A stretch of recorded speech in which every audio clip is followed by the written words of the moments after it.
the thing that scared me the most was the Russian Navy scrambled. And that night, the night of 9/11, I had my own tent sent back.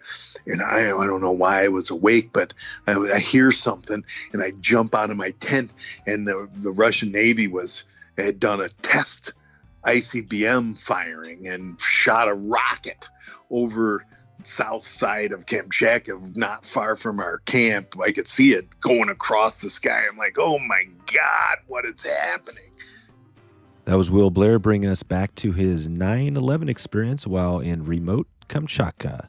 Tigers, the KGB, and giant rainbows today on the Wet Fly Swing Fly Fishing Show. Welcome to the Wet Fly Swing Fly Fishing Show, where you discover tips, tricks, and tools from the leading names in fly fishing today. Hey, how's it going today? Thanks for stopping by the Fly Fishing Show.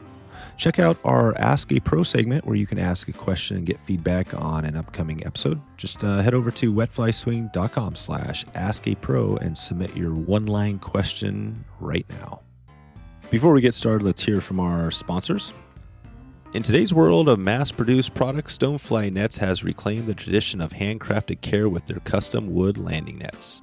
Stonefly's goal is to create a unique custom classic wood net that are second to none in quality and can be customized for that little extra touch. Please head over to wetflyswing.com/stonefly to get your custom net today. That's wetflyswing.com/stonefly to get started right now. The Fly Fishing Film Tour is back. Don't miss this year's 2022 F3T as it returns to theaters near you for another season on the water. Full of rod-bending action, unforgettable storytelling from coast to coast, swag, and more from local conservation partners. Please head over to wetflyswing.com/F3T to find a show near you. That's wetflyswing.com/F3T or flyfilmtour.com. Check it out right now. Will Blair, a guy who's been leading Kamchatka wilderness trips for 25 years, breaks it all down today. We find out why this place is so much different than Alaska and other amazing destinations around the world, why surface action for huge fish is one of the big keys here, how they swing up mice, all sorts of good stuff today. This is definitely a record-breaking episode, so looking forward to sharing this one with you. Without further ado, here is Will Blair from thebestofkamchatka.com. How's it going, Will? Great. My company's name is The Best of Kamchatka, my second company. And we could talk about that for a little bit, but it's great. It's cold here in Boulder, Colorado. It's 0 degrees out and hoping for some snow for the mountains and, just thinking about the summer in Kamchatka. So thanks for bringing me on here, Dave. I really appreciate it. Yeah. No, I think this is another one I just had, recently Rick Custish on. It was the same thing where I was like, man, your name has been popping out there for so long. And finally we got him on. And I feel like this is the same thing with you. Your name, I've heard you out there a long time. And Kamchatka is such a huge destination everybody wants to go to. You know what I mean? So I think this is really cool. Yeah. And, the thing I've always said is everyone should want to go there. Everyone should go there, whether they go with me, whether they go with my competitors.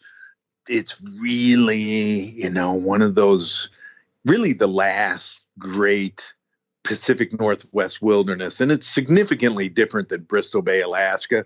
I worked in Bristol Bay for a decade and have spent a lot of time up on both sides, Tikchik and Katmai Park side. And Kamchatka is a different animal. And, people still don't quite understand that. I don't think I keep banging the drum, but maybe we can get into that in a little bit. Yeah, let's do that. Let's, typically we'll jump into a little bit on your background, but I think that's a big question for me because I was just talking to somebody yesterday about Alaska, like, okay, the trip, and stuff like that, but just take us there. Explain why this Kamchatka is so different than the Alaska trip, because that's amazing too, right? Yeah. And so, I'm very forthright with people. I always say, if you want to catch a 30-inch rainbow, if that is your goal, really you should go fish the Naknak, the Kwiajak, or the Kenai.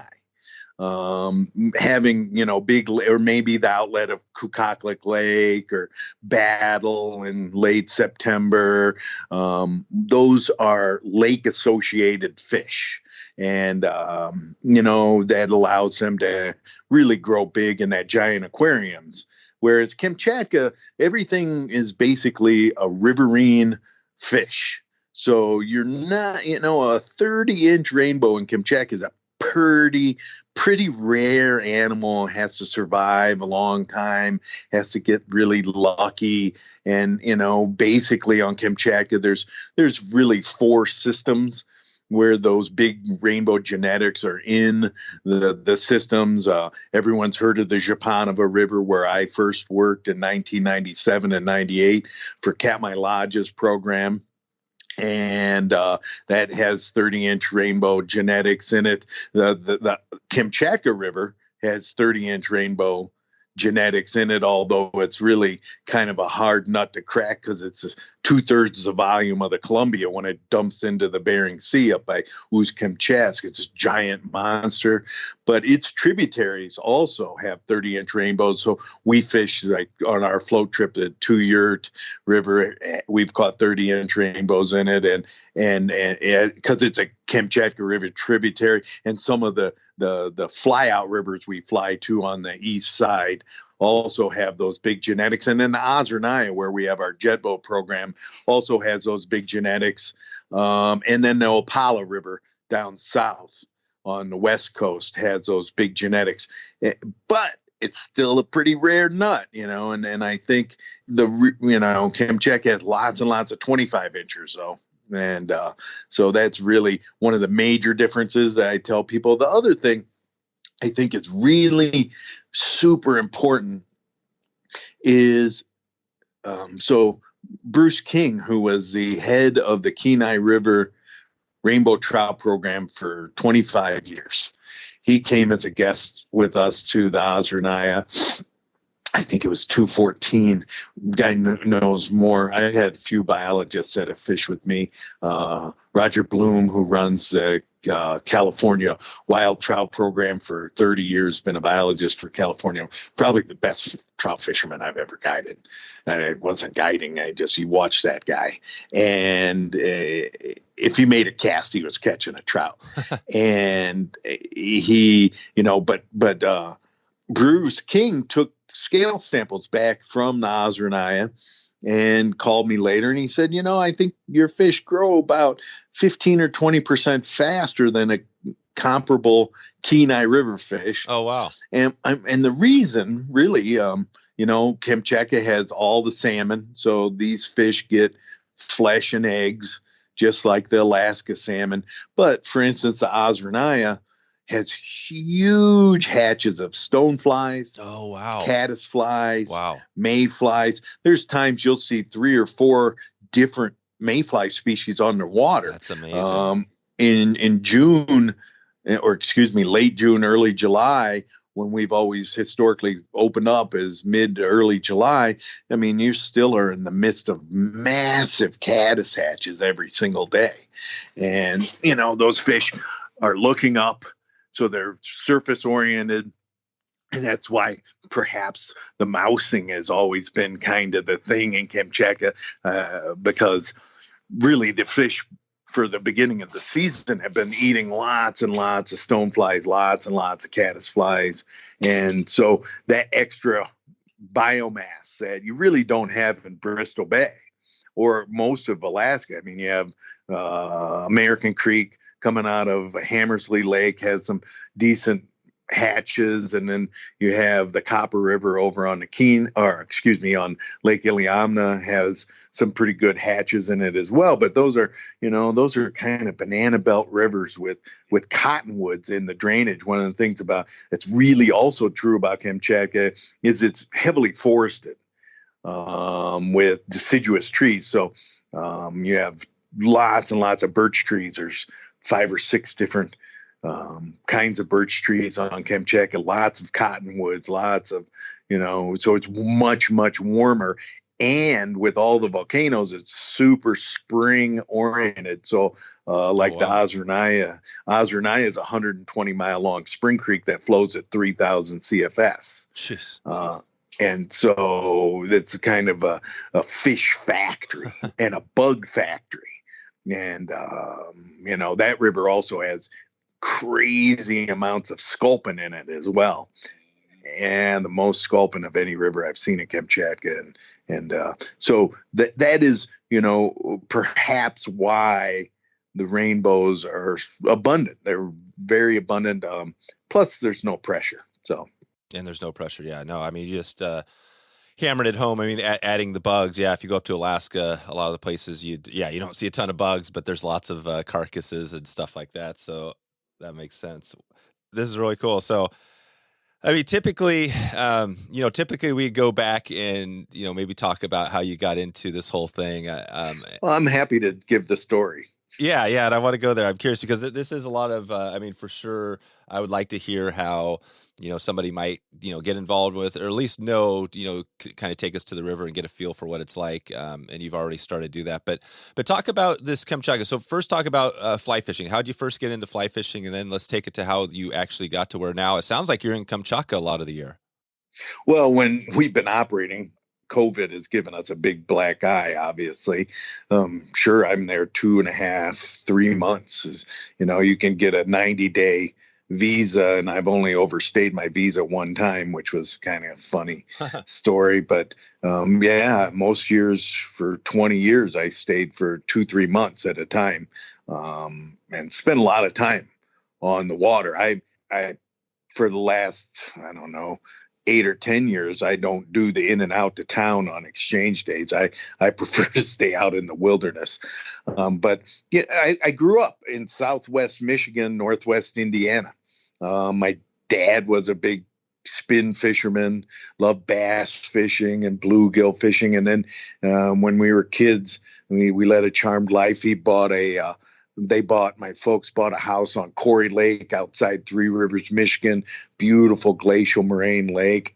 My dad wasn't much of a fly fisherman. He, threw poppers for bluegills and rubber spiders for bluegills, and which we grew up doing, learning how to throw it high and, behind you and just the basic stuff. But then when I got in high school, I always had a subscription to Fly Fisherman magazine, and my dad did, and we had, even though he wasn't a fisherman, he really encouraged my fishing habit, and I would rather be outside than in school. And when I was 9 years old, he gave me my first outboard motor, a 5.5 horse Johnson and a 12-foot sea nymph boat, and said, "Here's yours. You better take care of it." Amazing. Right. So, yeah, I mean, we would go all day and no one would know where we were. I can't imagine with 9, 10, 11-year-old boys doing that nowadays, but that's the way it was. And we survived a lot of kind of hairy stuff.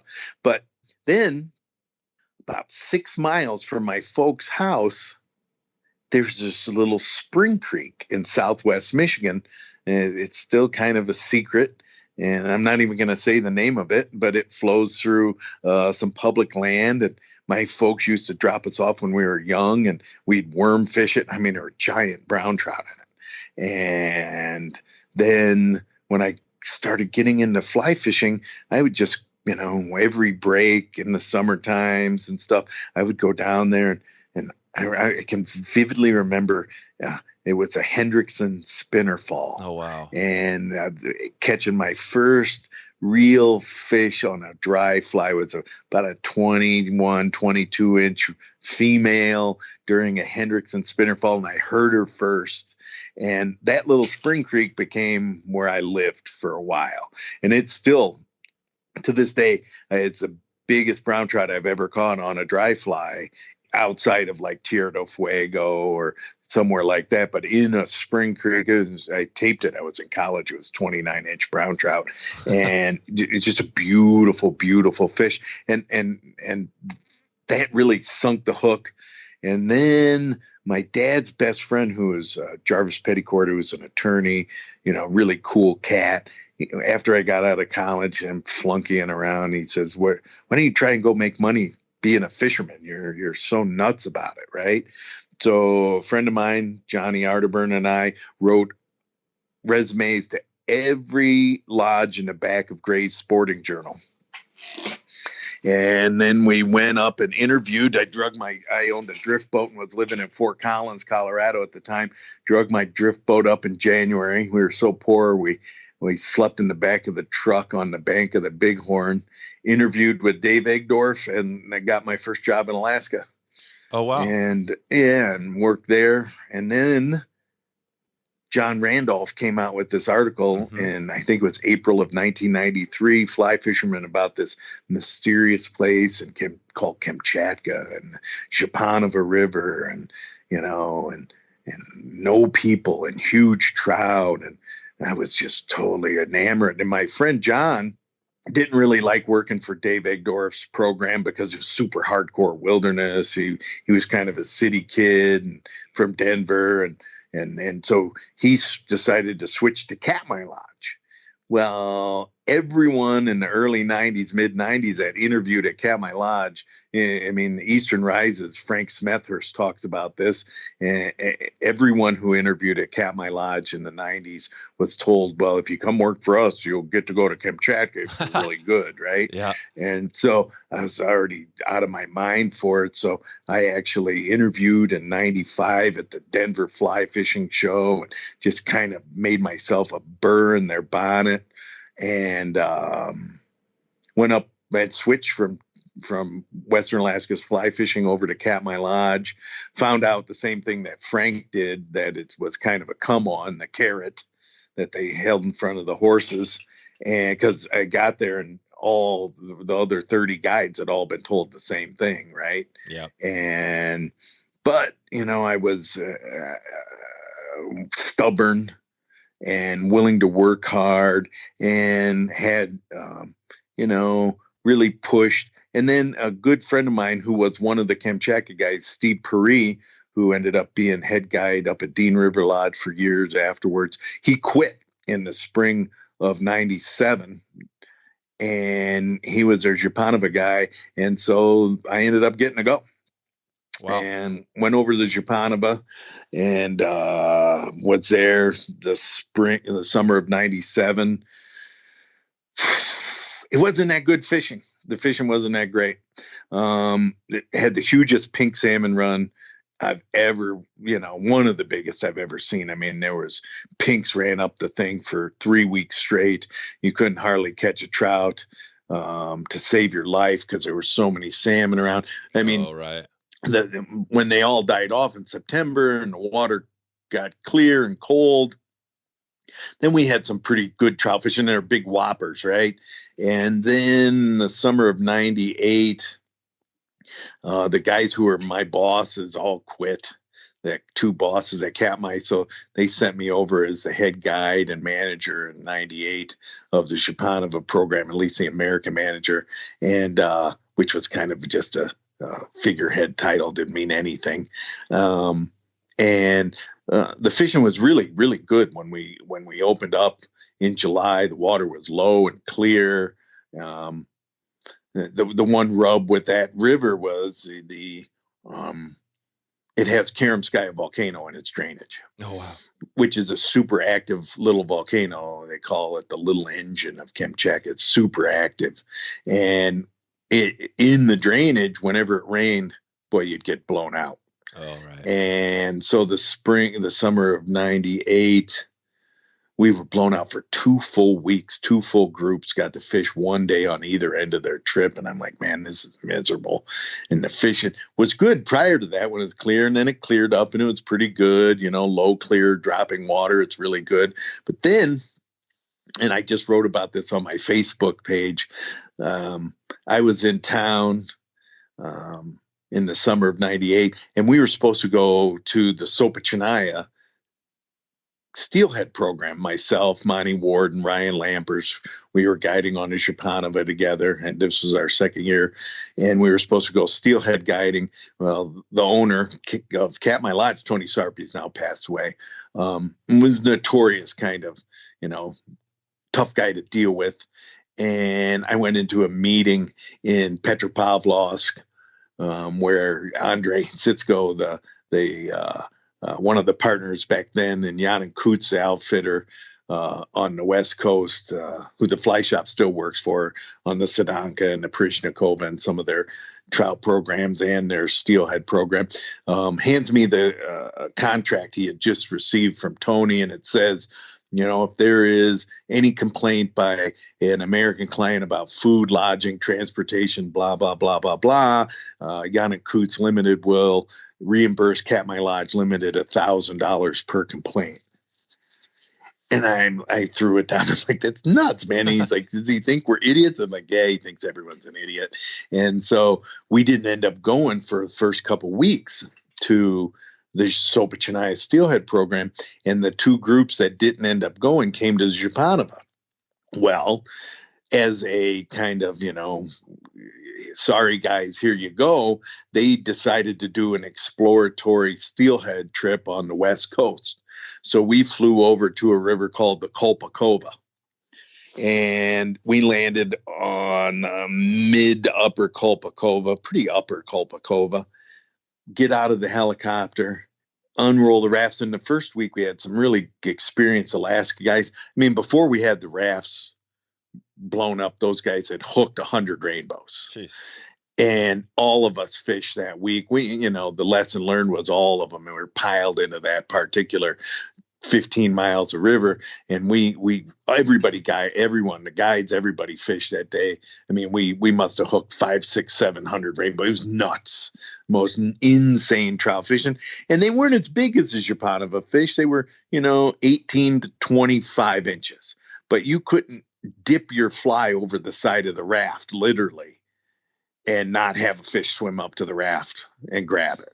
It was insane. So we went back the next week with a group and spent the night, and it was just as crazy, maybe even more so. And it was my 31st birthday, the only time I've ever caught 100 rainbows on a mouse a day. And, it was terrible. It took from 6 a.m. till 5:30 when the helicopter's blades were running, and I was getting number 99 and number 100, but, really nuts. Well, since this is, I like to not bury people, but he's already passed away. So Tony Sarp also at that time was kind of scamming the Russian outfitter on the Sopachenya by saying that each week of 10 weeks of customers had one comp trip in it that was the group leader. And instead of paying the Russian for that guy, he would keep the money. Oh, wow. Well, he got caught every week by Andre, kind of all off the interpreter. And at the end of the season, they told me, really a cool guy who was the outfitter back then, Anatoly Kovalenkov, he passed away in 2008, super cool guy, told me, tell your boss we're done when you go home. So I went home,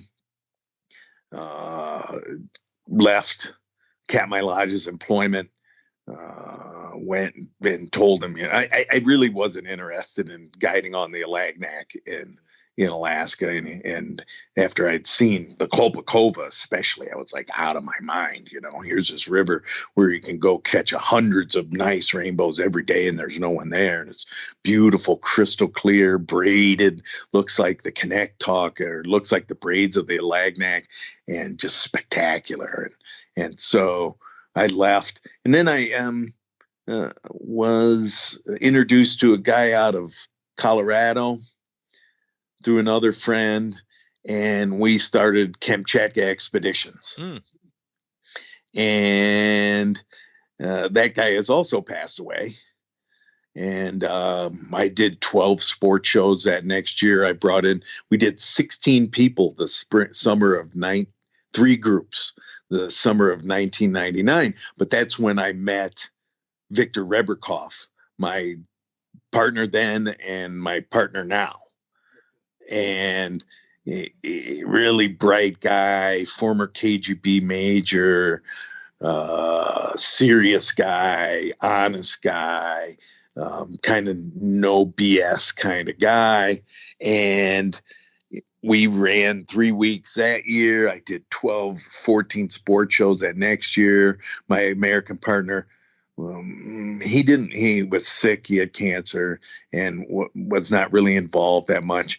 And we did 52 people, I think it was, in 2000, and then 103 people in 2001, including a Tidewater camp on the Kolpakova.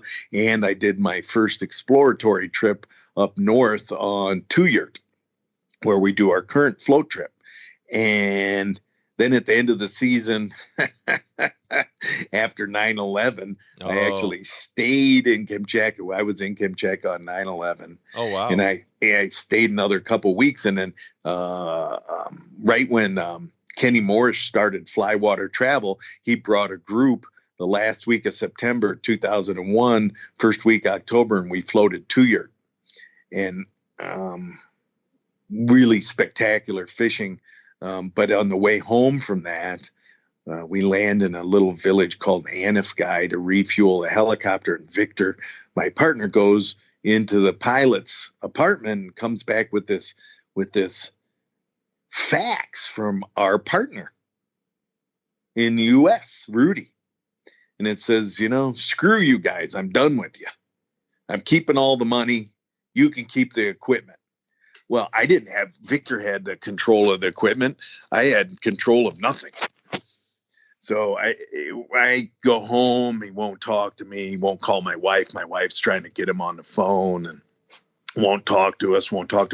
Well, he and 2 of my former guides started a new river with all my money called Russian Rivers. I saw him at all the sport shows that next year. Holy crap.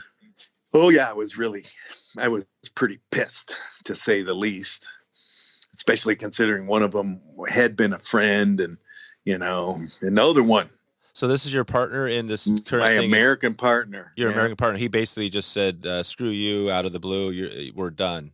Yeah. And he took about $100,000. Wow. Victor Reberkoff, my current partner, sued him in the Denver court for breach of contract. He owed him $45,000. We still talk about it because all it did was cost Victor $6,000 to sue him, and he got nothing. And Dave Catalinas is the attorney. I still see him whenever I do the Denver Sports Show. And at that time, it was really Victor and I were trying to figure it out. We were both pretty, hurt a little bit. We couldn't really figure it out how to keep going. We could have now in retrospect, but I called up the fly shop to give the owner a little business about something I heard. And before that was over, he offered me a job. And I went and I was hired as Kamchatka director of Kamchatka Travel at the fly shop in Redding. We were living in Bend, Oregon. My wife and I, we moved to Redding. And the year before I started, they had sent 8, and I had actually met the owner at 98 on the Sopachenya Steelhead program, because we did end up going up there fishing. And they had been sending, 8 or 15 people a year. But, we cranked it up. And after my second year there, we sent 262 people to Kamchatka. And really, we brought in some other outfitters. Victor came in. We added some more programs. And, things were going pretty good. But, the fact of the matter is I'm a hands-on guy. I didn't like sitting in my office in California waiting for the trouble to hit me. When I would prefer to be on the ground looking people in the eye and saying, okay, let's fix that. Right? Like when Bobby Knight came in 2000 and he's at the Kolpakova camp and we have cots and he's a great big guy, and he doesn't want to sleep on a cot. So I had two of the Russian guys build him a huge bed. Oh, nice. They sawed lumber out with amazing. a chainsaw. That's awesome. And made him this huge bed, in the big weather port tent. So anyway, I worked at the fly shop, and then I worked there for 3.5 years. It was a great, experience for me. But then I left and started the Best of Kamchatka, which is my current business with Victor, my partner. And I named that, the company name is really because of Victor Reberkoff. He's really a great outfitter, and the Ozernaya River, where we have our jet boat program. Because I still, on a day-by-day basis, I think that river is unbeatable. Yeah, this is good. This is good, Will, because you just painted a picture of, you talked about, there's so many stories there, right? You gave us the whole history, which I love. It brings us back to, like you said, 20, 25 years ago, 30 years ago. And it sounds like the take-home message here is that you went to Russia, Kamchatka, and after seeing it, you're like, you know what? This is where I want to work. I don't want to work anywhere else. Is that, Yep. And to you, that thing that made you feel that way was what? Just everything, the whole experience, not just the fishing? Well, so when I went to work at the fly shop, one of the nice things about that place is they sent me to Chile. So I spent a lot of time down in South America, Tierra del Fuego. I actually did a 5-week 8-lodge trip all over Alaska with them, which was really one of the great trips I've ever taken. So how is that different, Will? Like when you think of Tierra del Fuego, because that's another place where everybody's like, okay, let's go down there. What's the comparison there? Because you've got giant browns. Why is Russia so much for you? Why is it such more? It sounds like the adventure. Well, for one, it's pretty. Kamchatka is a stunningly beautiful place. Maybe the most beautiful place, including Patagonia. I think Kamchatka is stunning because it's so green. It's just in big mountains and volcanoes, and right. It's we call it jungle trout fishing because it's really a deciduous rainforest. It's crazy, spectacular, beautiful in the summer because you have snow fields and glaciers, and you go like Kluchevskaya volcano, which is a World Heritage Site. It starts at almost zero elevation and goes to 16,000 feet right in front of you. It's just one of the most stunning area. It's a World Heritage Site. It's just over the top, beautiful. And and then the fact of the matter is when you step into a river and you start fishing down it, you're pretty sure no one's fished there in a long time.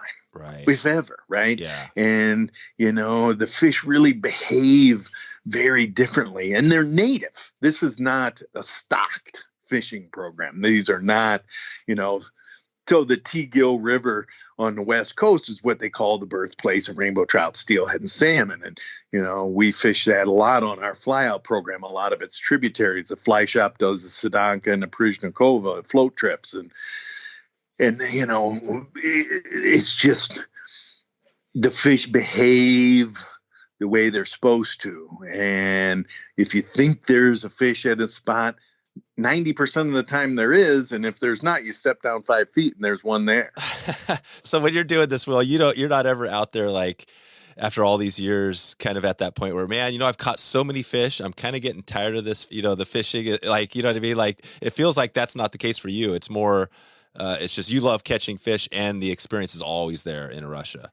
Well, yeah, and the style of fishing. So one of the reasons I really am happy to do this podcast with you, Dave, is because the wet fly swing.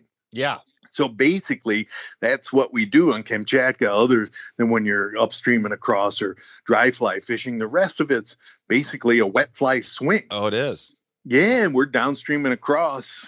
Well, let's talk about that a little bit. Let's dig into a little bit on the, because I wanted to talk about, we're going to get to how somebody might be able to do this. I know it's not easy, but let's just bring it to the river. So let's pick a river because we also have the steelhead versus trout thing, which obviously we've got a lot of steelheaders that listen to this as well. But if we're talking trout fishing, take us to one of those rivers you've been talking about where somebody can see some crazy stuff and talk about how you catch fish there. Oh, so I'm looking at a picture on the wall of my office at a place we call the Big Bluff. And it's down below the canyon on the Oz. So the way we run our programming on Oz is we break the river into beats, and each guide for the summer gets a particular beat.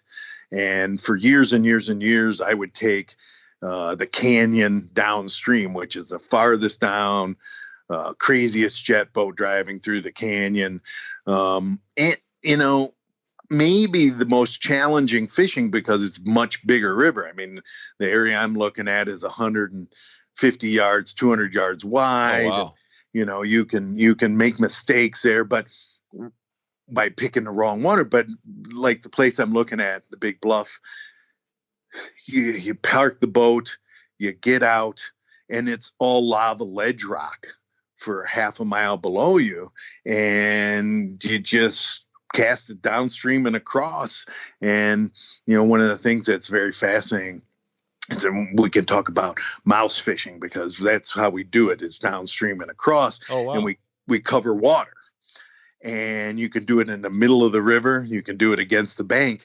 So what I tend to do is move out to where I can cast into the bank and out to the middle, both directions, and then start going downstream. And then Scott Howell really taught me, pick a spot way downriver and kind of head towards that spot. And he's a Steelhead guy, right? And yep. Oh, yeah. And was also one of the guys that mentored us up at Katmai Lodge for trout fishing. But it's pretty much step casting, and you fish. With mousing, one of the funny things is I've seen a lot of guys, I've seen some demonstrations where guys you want to stick your rod up in the air and jiggle it. So when we mouse fish, you use, almost a gurgler style mouse, like the Morse 2.0 mouse or the Mr. Hanky or something like that with a gurgler style face, and cast out, drop the rod tip. I don't mend ever in Kamchatka, or very rare. I even let it belly a little bit and then drop my rod tip. And then it's a slow chug, a lift. And you let it come all the way around, hang below you, couple strips up, nothing, take a step down, cast to the inside, the outside, cover both directions. And the thing about it with these trout is they're going to come after it, and they don't, they miss it, but they don't give up. Oh, wow. Yeah. I mean, there's lots and lots of times where one of the things that I started in 2005 was hook size restrictions, because I noticed, these big wide gap, we used to tie all our mice on like Tiemco 80-89 size 2s and things like that. It just killed tons of trout. Yeah, they're just taking it. Yeah, down in the gills. So we started using, this Morse 2.0 style and small stinger hooks and things like that. And still the big body tube flies are really good tube mice. And the fish come after it, and you pull it away from them, and you can put it right back down in the same spot. And it's almost, I've watched them from up high. They will see that thing coming, and they'll triangulate on it, and they'll hit it the second it hits the water. Oh, wow. Yeah, sweet. And they're super aggressive, and they, it's like a toilet bowl flush, and you have to do kind of the Steelhead set. If you do a real fast set, you're going to miss them over and over and over again. You want to do a nice, slow, solid set over your opposite shoulder, or the shoulder that it's moving that direction. And you get a good hook set. And with these small stinger hooks, it gets them right in the corner, and it's beautiful. But the thing about it is there's times where you can hook them. They'll jump, throw the hook, land, and turn around and come back and grab the fly again. I mean, there are lots of instances where we've hooked fish 3, 4, 5, 6, 7 times, solidly hooked, and they're still going to come get the fly.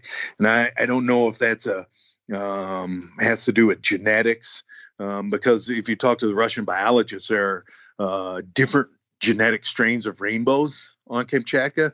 And they call them Kamchatka rainbows, or they call them American rainbows, believe it or not. And the Kamchatka rainbows look a little bit closer to a sea run cutthroat. Oh, wow. Like more spotting and stuff? More spotting. They will have cutthroat slashes under their jaws. Oh, yeah. They have cutthroat. So these are cutthroat, but they're not cutthroat at all. They're not cutthroat. That's crazy. According to the biologists. They're Kamchatka rainbows. And the American rainbow that they call looks more like an Alaska rainbow, less heavily spotted, no cutthroat slashes, more silver. What are those rainbow, up in Alaska you have, what are they called? They're super spotted too. The leopard rainbows. The leopards, yeah. So it's similar to that? Yeah, so we have basically the same thing. There's leopard rainbows all over Kamchatka as well. And, they're very aggressive. Just like the leopard rainbows of Alaska, they look a lot like the Kamchatka or the Good News, one of those rivers in Alaska, look just like those. So when you start working down the Big Bluff Run, you can work down that thing for half a mile, and at the very, very bottom of it, it drops into this huge pool. And one time I was there with Skip Bartow, who's been a lot of times with us, and I had caught a live sculpin, and we ended up putting it, we put it on the hook and drop it off the edge where it goes from, ankle deep on this lava ledge rock into 10 feet of water. Hold it there. There's like 10 huge rainbows just smash the thing. Damn. And that particular area is one of my favorites. It's why I have a picture of it on my wall. I've seen a school of sculpins in that spot and really super productive. But the deal is, with Kamchatka, if you don't get a bite, it's why it's step casting. If you don't get a bite, you just keep moving, right? They're not there. That's exactly right. And I tell guys, if you're going to cast over and over and over and over to the same spot, your second, third, whatever, every cast after the first one without a bite is wasted. It's less. That's it. And that's the cool thing about this, because I was thinking about this, like, okay, steelhead versus trout. What do you want to do? But the thing is, it sounds like this is just kind of like steelhead almost on steroids for trout. Is that kind of what it is? Yeah, and the thing about steelhead on Kamchatka, and it would be lovely, because I'm looking at another picture of me, Scott Howell, and Ryan Lampers holding a triple of chromers on the Sopachenya in 98. It's really, really good. When it's really good, it's like all steelhead fishing. When it's really bad, it's really bad. Yeah, right. And, and like it is now. Yeah. And so, I don't know really the steelhead of Kamchatka, and just everyone wants to know.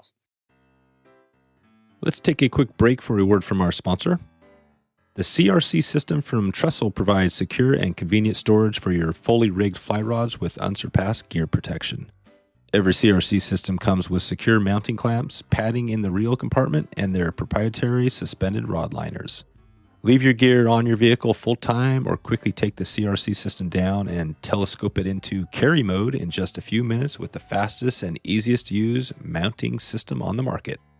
From the very first time I connected with John, I knew this was going to be a great fit for the podcast. Making it easier and faster to get on the water is a huge part for me, especially in the ever crazy and increasingly busy world. Not only are these rods secure for me and the family, but they are always rigged and ready to go. Equipped with their patented protective no-snag reel-up design, this is not your average rod carrier. Carrying your rods with reels facing up means more protection for your guides, blank, reel seat, and also allows for a better fit if you have a hatchback. Too much good stuff here for me to cover it all, so I'm going to have to send you over to Trxstle and check it out for yourself. You can go there right now. Just take a look at wetflyswing.com/Trxstle, and you can get started right now. That's Trxstle, Trxstle. That's Trxstle. You support this podcast by clicking over through that link to check out what John and the Trxstle crew have going right now. Okay, back to the show. How is that going? Yeah, I've heard Kamchatka's doing, like, actually this is the one place where things are doing well for steelhead still. The reason why that is one is remoteness. Two is they are a red book species, which is basically a version of our Endangered Species Act. Oh. So to fish for steelhead on Kamchatka, you have to go through Wild Salmon Center. The Fly Shop represents them, and Moscow State University. And they've been going up to a place called Cape Utolik, which is this little knob on the west coast of Kamchatka, because the steelhead in Kamchatka are only from Cape Utolik to Ust-Bolsheretsk down south. That's a small area comparatively to like the Pacific Rim. Yeah, comparative. It's like maybe a 300-mile long area with a bunch of rivers, but it's still geographically pretty small. So they put them on the Red Book listing, and you can't, I can't say I'm gonna start a steelhead program on Kamchatka, and it's all research. Yeah, it's all research, and so they have on Cape Utolik they have biostations with Wild Salmon Center, Moscow State University, funded with angling dollars. And so they have people watching them, because no one ever wants to use the dirty word of Kamchatka, which is poaching.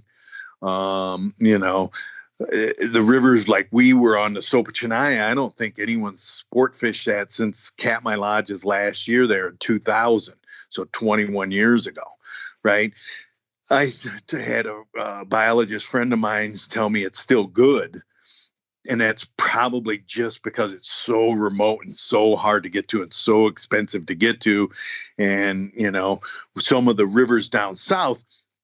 So actually in 2000, right before my original business, Kamchatka Expeditions, fell apart, I had signed a contract with Wild Salmon Center to start a steelhead program on a river called the Krotogodova. One of the issues I always had with like those steelhead programs up north and the Sopachenya where we were is if the water's up or down and there's no fish coming through or you can't fish it, guess what? You're playing pinochle, right? And so because they're kind of tundra creeks. They're tannic colored. Where you were standing in ankle deep water 2 days before is now up to your waist, and you're going to drown if you put your toe in. And the fish are running through the willow bushes. And so I was always like, huh. But then when we came out of the Sopachenya in 98, we stopped at the Krotogodova, and Monty and Scott went out and caught a dozen big steelhead in an hour and a half. And that river, that one, the Oblakovina and the Kolpakova, where I ended up having my tent camp, all have steelhead in them as well. But they're somewhat accessible because there's road there for Gazprom. I don't know, which is a big gas consortium. And I don't know exactly what kind of shape those rivers are in. I did read, and I don't know what the situation is, but there was an Indian company going to put a big coal mine on the Krotogodova.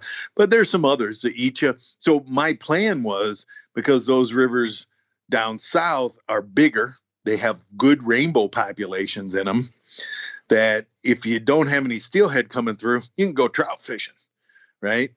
And at least have something to do besides sit in a tent and look at each other. That's the big one, right? That's the big thing here, is that you got, steelhead is just, it's not as, you can't count on it, right? I mean, you got the trout up there. If you're going to plan a trip to Kamchatka, it sounds like this rainbow trout fishing is the thing. Well, it's this, and like we said, it's probably the thing you can do. You can actually set this up versus steelhead, where it's more of a research type of deal. Right. And there's one of the things, that is true about Kamchatka is there's lots of clear running rivers. It's not, you're not dealing with lots of glacial rivers. So, you have super clear running rivers all over the place. And if pretty much across the board, if the river has a particular plant in it, which is Kamchatka buttercup, if you look at a lot of the videos, you'll see this green plant it's a flowering plant. Well, it likes to live in water, 2.5 mile an hour water, slow water that the trout like. One of the things I learned doing all the exploratory trout trips over the years, the Russian pilots always would love to drop you way up in the mountains. And we did the Rosochna on the East Coast exploratory trip. I mean, my God, they dropped us dang near up in the mountains. And, certainly there were king spawning and stuff, but you don't see any trout. Too high. Yeah, you don't see the trout. You see grayling and dollies, but those rainbows like to be out on the plains. Yeah, gotcha. Where the water slows down and warms up a little bit. And so, I've always advised people, if you want to go salmon fishing, stay in Alaska. Oh, really? So Russia isn't the place for salmon? Oh, yeah. Kamchatka? Well, I think Kamchatka would be the place for salmon I can't imagine what the lower Ozernaya would look like during the silver run. It must be insane. But I've only been down to the mouth one time. That was opening day of 2014. It took me 5 hours by jet boat to get there. Oh, wow. So that's it. It's just the remoteness is part of this. So, and obviously there's a ton of places I want to dig back into, the fishing and maybe some of the other areas, but let's talk briefly about, getting there, like what it takes. Like if somebody is listening right now and they're thinking, okay, I've been wanting to do this. How do I do this? Talk about that. If somebody's in the US, how do they put this together? So that's somewhat of a challenge. The real bottom line. Let's hear it. Give us the rundown, because there's people right now that like me. I'm like, okay, this sounds pretty cool. Like, how does this happen? But is this kind of like a lottery sort of thing? You're lucky. So it's either really hard or really easy. And so for many, many years, knock on wood, it happens again this year, we are able to fly from Anchorage to Petropavlovsk on a 737. We used to do it on a Tu-154. The old Russian jets. It's a 4.5 hour flight from Anchorage to Petro. Okay. It's easy. You go up on Sunday, as the schedule was for many, many years, and as we hope it is this summer. You go up to Anchorage on Sunday, spend Sunday night in Anchorage, go out to Simon and Seifert's, have a nice dinner, and then Monday morning at 7 a.m. you get on the airplane, fly to Petropavlovsk. Once you get to Petro, that's easy. Over the years, we've been forced by airplane problems, other things, to take people through Seoul, Korea, to Khabarovsk, to Petropavlovsk. We had people a couple times go through Moscow to Petropavlovsk. They're long. Those are long, long trips. You're looking at the kind of trips that like the Seychelles or Tierra del Fuego level travel. Yeah, right. It's hard travel, and compared to a 4.5 hour flight from Anchorage. Gotcha. So Yakutia Airlines is lining up right now to fly this summer for 8 or 10 weeks from Anchorage to Petropavlovsk. And, one of the real key factors is one of the things that's really unfortunate about Kamchatka is, you'll find this funny, I think a lot of people do, is there's not enough good outfitters. So as an American, I doubt very many Americans are going to call Andre, whoever, and say, I want to come trout fishing with you. What can you tell me about your program on the upper Apala River? So the Americans, as I do the marketing sales, and I talk to everybody, and I email and I handle it. My Russian partner, Victor, he's a hunter. He can tell you everything about shooting a moose, shooting a bear, shooting a bighorn sheep, but he doesn't know which end of the fly rod to grab. And so, he's always relied on me to introduce and bring the customers, and that works out great.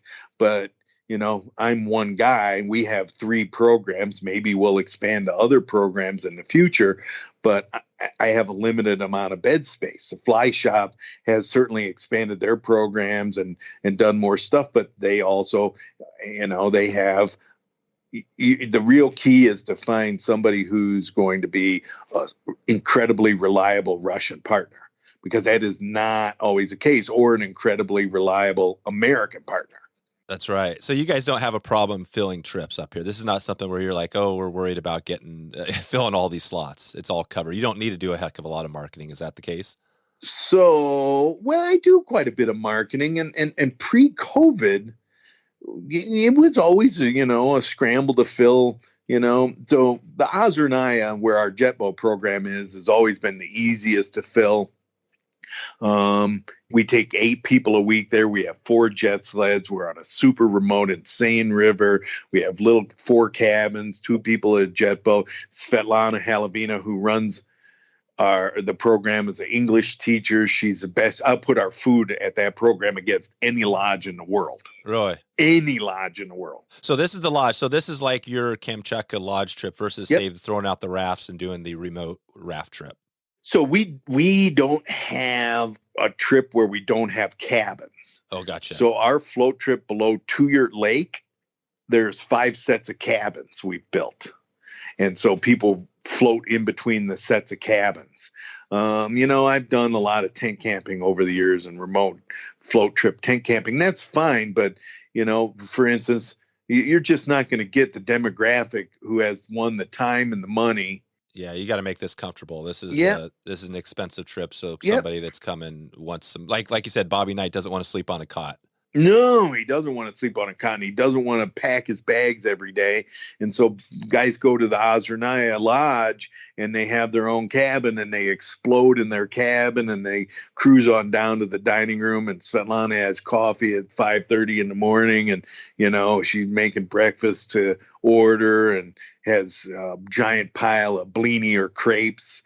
And it's, they go out and fish, they come in, they grab a beer, and it's real comfortable. And so you're getting the level of fishing that is expected in Kamchatka. That's really a key. One of the things that, unfortunately, some of the rivers closer to town, with all our programs, we're 350, 400 miles from Petropavlovsk. Yeah, you fly. So you go to Petro if you can get there from Anchorage, or you start there, then you fly in with the small plane to your. So, well, it's very, very, very straightforward. If you land in Petropavlovsk, and if people are to look, and I think this is really important, certainly with all fishermen on Kamchatka, to understand this. When you look at Petropavlovsk, you land. It's in the Vacha River Valley, right on the sea, the Bering Sea, Vacha Harbor, and it's completely surrounded on all 3 sides by giant mountains.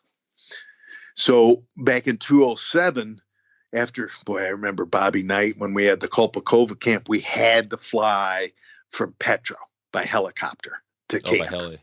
Yeah. So to date, small planes have not been developed on Kamchatka. They're talking about it. How long of a heli flight is that from Petro to the camp? Well, so in 2007, we made a company decision. We're not going to fly out of Petro. And here's why. Because you land in Petropavlovsk in early August, 80% of the time it's going to be fogged in. Oh. So you can sit there, like we did with Bob, for 2 days. Oh, damn. And you're on a 6-day trip, you've lost 2 days. And that's no fun, sitting there at Petro for 2 days. No. And so based on where we are on our programs, we jump on a bus. We drive over and around the mountains. It's about 2.5, 3 hours now. It's all paved into the Kamchatka River Valley, which has got a huge rain shadow. And once we get to Milkova, it's about 3 hours by bus. It's all paved now. We get to Milkova. We jump on a helicopter there. Oh, I see. And then we go up to a small village called Kazarevsk, refuel in Kazarevsk. And then that's about 45 minutes by helicopter. And then depending on which program, so our Ozernaya and our float trip guys stay on the big helicopter. Our flyout guys with rainbows from above jump on the little helicopter, and they separate there. But then the Oz guys fly another 50 minutes up to the Oz. I see. This is definitely a logistical, a challenge. So you guys, so if somebody wanted to do this, right? They have the money. This is no big deal. You recommend they either call like you or the fly shop. Like who are the players up there? They're like, I can't remember. Are there a few of them It's or me and the fly shop, and just two? well, so Ouzel Expeditions was bought out, I think in the summer of 2019. And, they really cut their teeth there when Paul Allrend owned it, but he's no longer involved. And so I can't really say, I don't know much about them. But what it's you guys and the fly shop or the. Yeah, it's kind of me and the fly shop. And, this is circling back to what, if there were other really good American Russian partnerships, right, then I'd be happy to say, yeah, go with them, go with me, go with whoever. But, right now it's just the two of us where I can feel comfortable saying, yeah, people are going to get a good trip because we live and breathe on repeat business. Two of my favorite repeat guys, and we have a bunch of them, but two of my favorite repeat guys went on 2-year float with us in 2012 or 13. And then in 2014, on kind of a whim, I started a full flyout program I call Rainbows from Above, where we stay at my Russian partner's spring bear hunting lodge on the west side of 2-year Lake. There's hot springs right at the lodge. He's got beautiful cabins, and we have insane access to both west and east coast rivers. And we had these two guys come, and they had been on our float trip the year before, and they came, and they're booked to go for their 4th time to that program. And they've raised their families in Bethel, Alaska. Oh, nice. Which is a unique town as well. Yeah, well, they have, they have their own jet sleds. They have their own, Dave has a Piper Cub. And they used to have sleds up on the Kizaralik and some of those Kuskokwim tributaries. And they went over, I will never forget that we had discovered the week before a small tributary of a river called the Shishay. And gosh, I haven't fished it since 2018. And no one's been there, guaranteed. And it's full of giant rainbows. And I remember going over with them, walking over from the helicopter. And Jim says to me, one of them, he says, "Will, what the heck is that?" I'm like, "What are you talking about?" He says, those giant red things in the river. I'm like, "Jim, you live on the banks of the Kuskokwim. What are you talking about? Those are kings." He goes, "Yeah, but we haven't seen 50, 60-pound kings in the Kuskokwim in 20 years, man. And all those kings are 20 or 50, 60-pounders that are spawning in this little tributary of the Shishay." And, And a 50-pound fish is huge. Oh, they're there. And the genetic pool of Kamchatka is still there in some places and many places. And, if they don't pound them too hard, it's going to be there forever.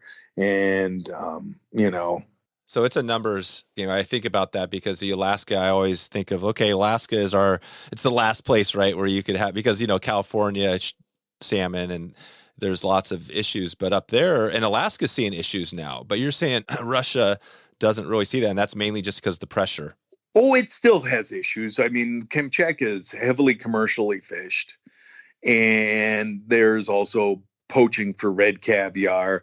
One of the things I've always said, and I made I'll put a plug in for a movie I made called Fly Fishing in the Anthropocene, which was nice. In the Fly Fishing Film Tour in 2017, but it's on YouTube. And it is a real honest, brutal look at the biggest problem on Kamchatka, which is red caviar poaching in the headwater rivers. And, one of the things that is really interesting is the attitude in Kamchatka is definitely changed about some things and hopefully changing. But, it's big money. And I think caviar is $27 a pound in Petropavlovsk right now. How do you spell that name of the movie? Fly Fishing in the Anthropocene, like Oh, yeah. I can't even say it. Like Anthropocene, or in the time of humans. I'll put a link in the show notes for that so we can take a look at it. Yeah, it's on YouTube, and it's pretty informative. You get to see me cry, and oh wow, yeah, it's why were you crying? Well, because I have a 12-year-old daughter, and I wonder if she's going to be able to see what I've seen. Maybe. Just for the everything. I mean, not only just for the sheer number of fish and the wilderness and the, the untouched nature of the fact that we land on these rivers in Kamchatka and you can drink the water and there's no one there. And, I had a guide, Blair Ames, tell me a long time ago, he had a big scuff on his hand. And I'm like, man, you need to take care of that. And he looks at me and goes, what for, man? Even the dirt's clean here. Yeah. How much of what you do is, when you look at your impact, do you think what you're doing is helping protect that Kamchatka? I don't know. Maybe. I mean, the poachers don't like to be seen, so if we're running around, they like to hide. Yeah. But nobody's doing much to protect from Russia. Actually, that's not the case, and they try, but it's such a big area, and it's so remote. And every year they have what's called Putin. Like this year was Putin 2021, where the federal government funds fishing game to crack down on poachers. It's like many places in the world. It's hard. That money talks. Walks, right? Yeah. And so there's not enough guys who are willing to, lay it on the line. It's dangerous work. I maybe can get paid off. I'm not going to go into the whole. Oh, well, it's Russia, right? It's Russia. Yeah. Well, I mean, just Putin is right. You throw Putin out there. It sounds like though he is a wildlife, so I mean, it sounds like there's positive, but it is a guy that's got some crazy stuff going. Well, and I don't want to get involved with too much of that, but he has done some good stuff for wildlife. They just saw the first tiger tracks in 50 years up by Yakutia, not in Kamchatka. There's no tigers on Kamchatka, but up by Yakutia north. So he really put in some initiatives. There's a great book I think everyone should read called The Tiger. And by John Valiant, and it's about a tiger over by Khabarovsk, by the Steelhead, the tiger reserves where the Amur tigers are, eats a couple of guys, and this, he goes in, and John Valiant writes. It's a beautiful, incredible book. If people want to really understand what Eastern Russia is about, because Eastern Russia is not Western Russia. Eastern Russia is a different animal. And if they really, the Tiger by John Valiant, it's a brilliant book. And when you read it, you're like, wow, it's the end for those Amur tigers. But maybe Putin read that book because he really, really has cracked down. The tiger population has increased on the Amur tigers and Steelhead in that whole area. And they've seen for the first time in 50 years, tiger pug marks up north by Yakutia, which is quite a far way away, which means they're spreading out, Yep, just like the wolves, probably a similar deal where give them time. Yeah, they're an apex predator. You need them. Yep. And, living in Colorado, boy, I'll get myself in a trick bag here. I mean, if you go to Rocky Mountain National Park, all the rivers are fenced off because they try and keep the elk off of them because they browse everything to nothing. That's right. And, it affects the river system. So, which is what the wolves did. Remember, that study in Yellowstone, right? They brought the wolves back, and the wolves basically kept the kept the elk off of the right period. And then this whole ecological change happened to bring it back to more natural, right? Right. And the trout fishing gets better, and the rivers get colder, and they have more shade, and, their banks are deeper and cut off, the one thing we probably should touch on with Kamchatka is a number of brown bears. Oh yeah. Let's dig into that. What is the? Because there's so much there. It sounds like it's just. I mean, now we're talking about tigers, right? So like it's got it all. But how are the brown bears, or how are the bears different from Alaska, or is it a similar deal? So there are no tigers. I just want to repeat, no tigers on Kamchatka because they scare the life out of me. Oh, you don't like tigers? Well, I like them, but if you see a tiger, it's probably the last thing you're going to see. Right. You can see a brown bear every day and you're just going to survive it. So there's about 20,000, they think, brown bears on Kamchatka now. And one of the things that I like to tell people, because, people hear Kamchatka and they think it's like two rivers. It's the size of California and Oregon combined. Oh, wow. So it's a huge area, it's a massive, massive area, but still small. But, has big numbers of brown bears because a lot of salmon, obviously. They get hunted on Kamchatka. So they are relatively afraid of humans. That said, they will eat you. And, you have to be very careful. But, for instance, in 20 years of guiding there, I've never carried a gun. It's illegal. Bear spray, I don't really carry because I don't want to handle having that on my hip all day. What about bells? No, I clap my hands. I yell. Like on the Ozernaya where we have jet sleds. They know, they hear the boats, they hear us banging around. We're a couple people together.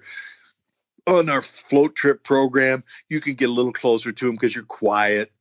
And on our fly out program is when we can probably get the closest to them because it's just us walking. But, I clap my hands. We stay together. We tend to walk the bear trails all the time. They're incredible bear trails everywhere, but you don't walk silently through the woods unless you want to step on one. No, it's like, hey, bear, you're yelling. As you're coming, yelling, because you'll hear them. You'll crash off ahead of you and get out of the way. They don't want trouble. A lot of them know what the working end of a gun is. Oh, right. And so the big bears, you just won't see them, or you'll see them in the distance. The young bears are ones that cause trouble, like at the Oz camp. One summer we had one who'd come in and steal Pepsi. Only Pepsi.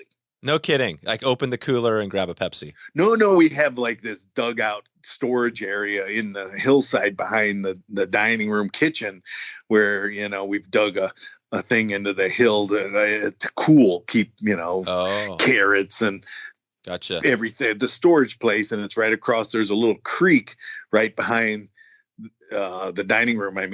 25 feet that, is cold, and we throw beer in the bag in there. But that dugout area, he'd come in and grab a 6-pack of Pepsi.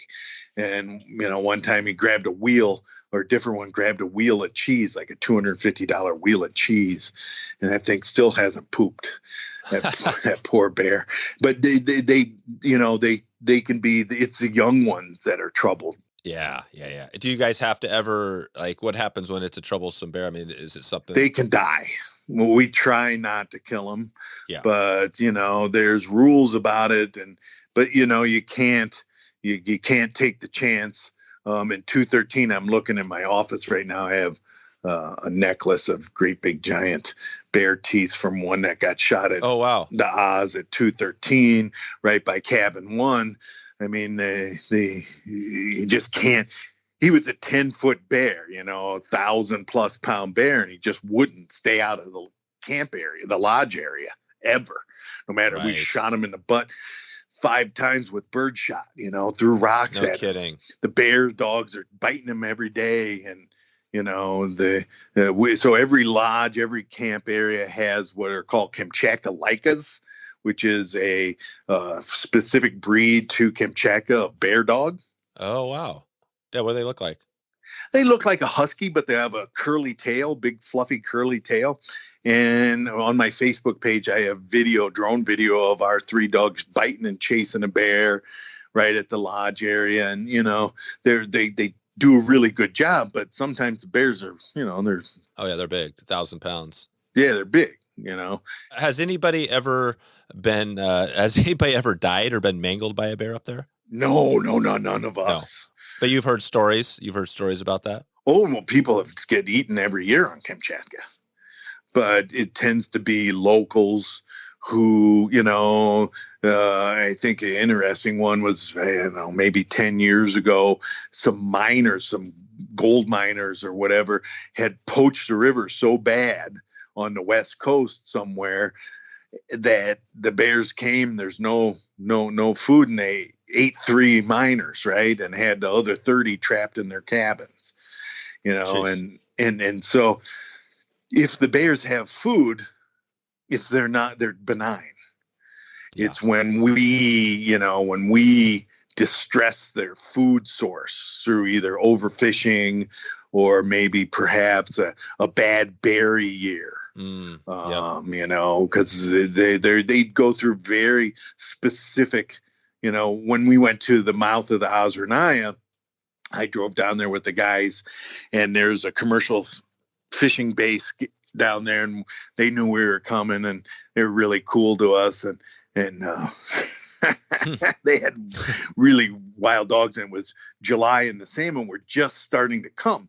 And I asked one of the guys, can we walk down the beach on the Bering Ocean there? And he's like, do you have a gun? I'm like, no.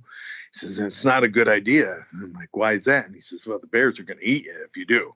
Yeah. And we went down, and we did jump out of the boat right at the mouth and went over to the beach side, and there's bear tracks everywhere, huge bears. And so they'll start down at the coast and then move up with the salmon. And, as soon as the salmon show up, the bears are no trouble. Oh. And it's kind of the same in Bristol Bay, I think, Yeah, same deal. Just all about the fish. Everything revolves around. Well, I'm curious, Will. So, I mean, we've been talking. This has been amazing, all these stories, and I love it. I want to dig back into a trip, like the trips, because you mentioned a few different ones. You got these cabins, you got these trips.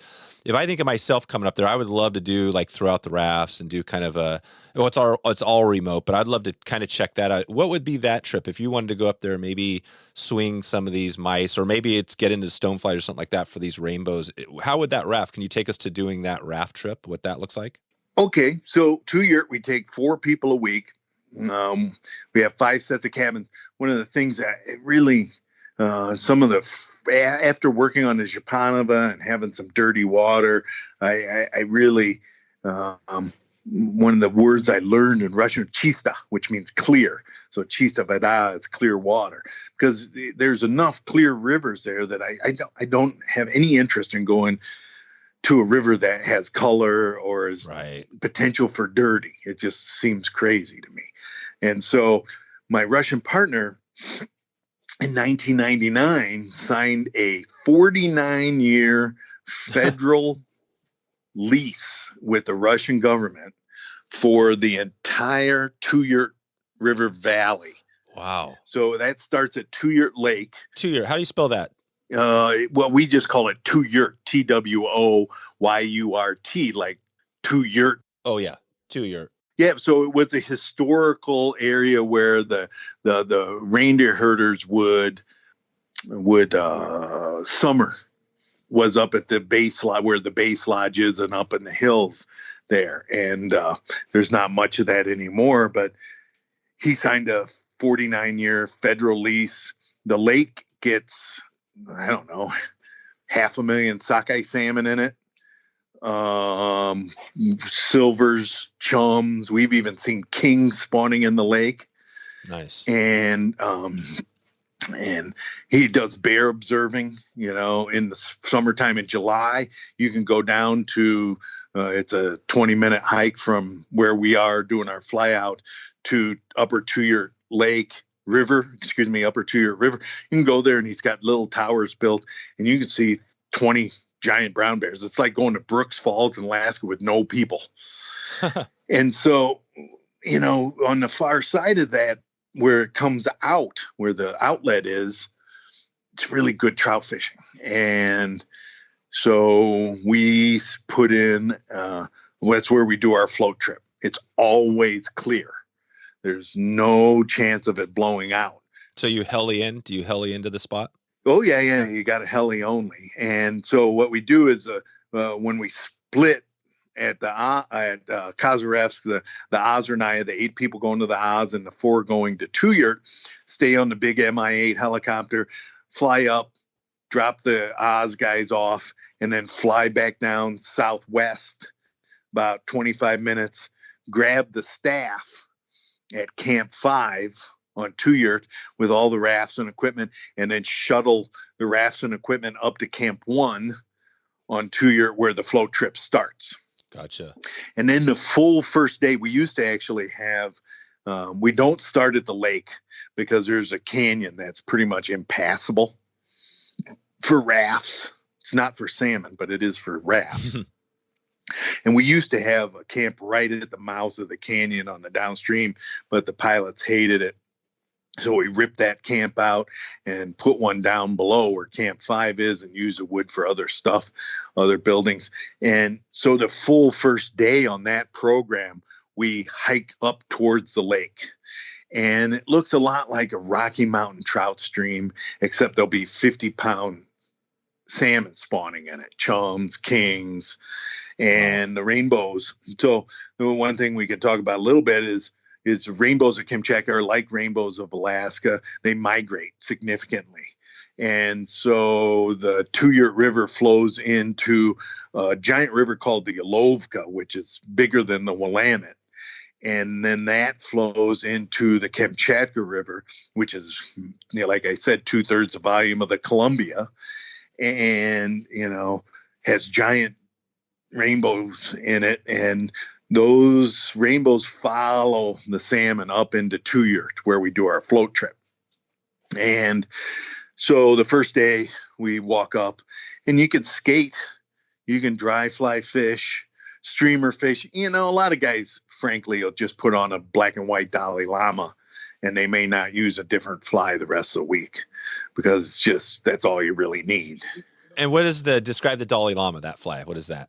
Well, it's a black and white streamer with shiny mylar in it. It's just like a bait fish pattern or something like that.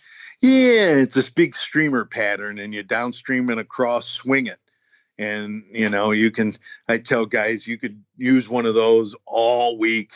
We don't use, so when I guide in Kamchatka, I take basically 3 spools of tippet with me. I take, 4. I'll take 10-pound Maxima Ultra Green, 12-pound Maxima Ultra Green, and 15-pound Maxima Ultra Green. That's steelhead fishing right there. That's steelhead. Yep. For rainbows. And then I'll take maybe a 2X spool. I'll take a 2X or 1X spool for dry flies. Yeah. And, so we don't lose flies very much, and you downstream and across and let it hang. And so the first day we hike up, fish back down to the camp, and it depends on client's ability. Like if I have young bucks, we'll hike almost to the almost to the lake, and you fish in the canyon area. And I mean, it can be guilty kind of fishing. I have a couple of docks out of Hayden, Idaho, and they've gone a few times. They're always like, God, that place makes me feel guilty because there's so many trout there. Yeah, it's easy. Yeah, it's super easy. Are you guys getting them on the surface too? Or when you say dry flies, are you throwing out a Hendrickson sort of thing or a Stonefly on the surface? Sure, of course. And so day 2, or the first full day of floating on 2-yurt, you go from Camp 1 to what we call Birch Camp. And Camp 1, I don't have a good name for it. We call it Camp 1. And every place has 2-story dining room, staff quarters. Every guest gets a little A-frame, 2 people to an A-frame, wood stoves. It's pretty nice, hot showers. Now, this is Camp 1. Tell me, let me get back to this. So they drop you in. Yep. When you drop into Camp 1, you're actually at a place that has an actual facility? Oh, yeah. There's 3 cabins. There's a dining room. There's shower building. There's flush toilet outhouses. Gotcha. It's pretty nice, and you can walk 25 yards to the river and immediately catch a fish right there. So guys, one of the things that I think it's really key to our program is we get on that bus, we jump on the helicopter, we fly out, and for the Oz and the 2-yurt float, Oz Jet Boat Lodge and 2-yurt float program, those guys catch trout that day. That's awesome. Yeah. Yeah. The day they left Anchorage, they're going to hook a trout that afternoon. And our fly out program, which I'll tell you about a little bit later, we don't really fish that first day. We sit in the hot springs, and but which isn't bad either, which is pretty nice. Nah, it's not too bad. And so then the first full day of floating from Camp 1 to Birch Camp, Camp 2, I consider that one of the most spectacular stretches of rainbow trout fishing anywhere in the world. It's like the Madison River. It's kind of, got some chop on it. Maybe if you fish by Reynolds Pass Bridge on the Madison, it looks a lot like that. But you can get out. There's a big spring creek, the Kumnan Kucher, that comes in about half a mile down from Camp 1. And you can get out down below there and upstream dry fly fish. You throw in big sofa pillows or chubby Chernobyls, things like that, for sure. It's got really, really good dry fly fishing. There can be hatches, later in the season, there'll be some Baetis hatches, green drake hatches early in the year. The first time I floated the whole 2-year system, in 2001 in July, it was crazy caddis fishing, man. I just skated caddis. Wow. All day long. Let's take a quick break for a word from our sponsor. Togens Fly Shop, providing superior quality products at an affordable price, an amazing resource for fly tying materials, tools, and fly fishing accessories. Togens has you covered when looking for unique in-house products, but also supports and supplies materials and tools from other leading fly brands you know and trust. Togens is now offering their mystery fly tying box, where they simplify the process for you in choosing materials. You're only one click away from these hand-picked subscription tying boxes that are packed with value at almost half the cost. And I recently made a order through Togens, and the experience was perfect. After a recent trip nymphing for trout, I had to replace my tungsten beads and some jig hooks and a few other items. The products arrived in a couple of days from Togens with a nice little card, a bonus value, and a welcome note from the Togens family. Since 2005, Togens has been over-delivering on price and customer service, so it's time to discover for yourself what the buzz is all about. Head over to wetflyswing.com/Togens and take a look at their diverse selection of products today. That's wetflyswing.com/TOGENS. Togens. Okay, now back to the show. Is this the case? It sounds like if you make the comparison for somebody who knows like Oregon, Washington, California, West Side, or West Side, East Side. So you have the rain shadow effect on Kamchatka, so you're getting all these bugs on the east side. Is that the same sort of thing that's going on here? Oh, there's bugs on every river in Kamchatka. Even on the west side? Yeah.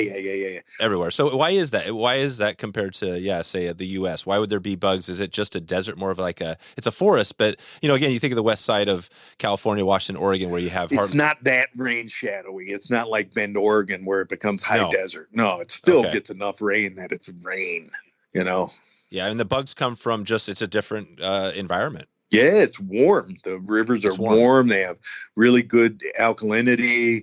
They have no anchor ice in the winter. What's the latitude? Or I always get those good. The latitude. Well, like the odds is 56, about the same as anywhere in Bristol Bay. Oh, wow. Yeah, but